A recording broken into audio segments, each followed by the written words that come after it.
Asia ఖండంలోనే అత్యంత ఆదివాసీ సంస్కృతి సంప్రదాయాలతో జరిగేటువంటి ఈ యొక్క మేడారం మహాజాతర నేటితో ప్రారంభం కాబోతుంది. ఈ రోజున మరి మండమెలిగే పండుగ అనేటువంటిది జరుపుకుంటారు.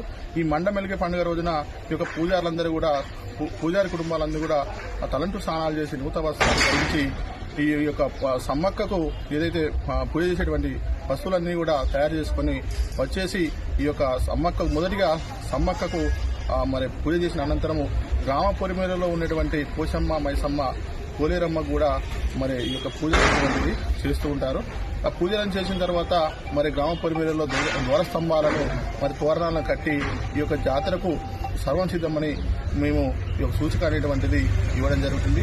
ఈ యొక్క మండమెలిగే పండుగను ఎందుకు జరుపుకుంటామంటే ఇక్కడికి వచ్చేసేటువంటిది కోట్లాది మంది భక్తులకు వారు కూడా క్షేమంగా ఉండాలి, అందరూ క్షేమంగా ఇంటికి చేరుకోవాలని, వారికి కూడా ఏం కావద్దని చెప్పేసి మేము అమ్మవారిని మొక్కుతుంటాము. అట్లాగే మేము చేసేటువంటి పూజా కార్యక్రమాలు కూడా ఎలాంటి ఆటంకాలు చీడపీడలు మరి మాకు కలవద్దని చెప్పేసి మేము ఈ యొక్క పండుగను జరుపుకొని తోరణాలు కట్టిన అనంతరము మరి ఈ యొక్క సాయంత్రము జాగారము సమ్మక్క గుడిలో జాగారం అనేటువంటి చేయడం జరుగుతుంది.